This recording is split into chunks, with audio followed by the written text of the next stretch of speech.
En un inici, l'incendi ha començat en la zona de Palots, per tant a l'exterior de la nau, però degut a la radiació que ha generat aquest gran incendi, doncs, ha acabat afectant una de les naus. I a partir d'aquí ha anat progressant de nau a nau.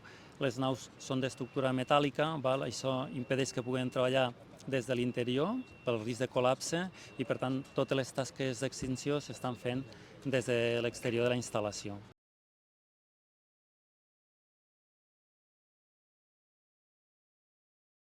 El més preocupant seria que l'incendi progressés i anés més enllà dels espais que està ocupant fins al moment.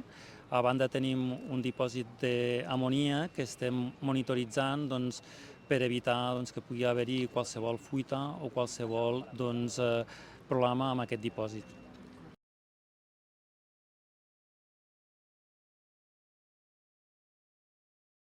La nit serà llarga, continuarem treballant. En aquest moment l'incendi està estabilitzat, no està controlat, està en fase d'estabilització. Continuarem treballant tota la nit. Tota la zona de Palots ja ha baixat tota la combustió. Ara són pràcticament brases, que és el que cremava en un inici, i per tant ens hem de dedicar a aquestes naus i a l'entorn de les naus perquè l'incendi no s'acabi propagant en aquelles que no han estat afectades.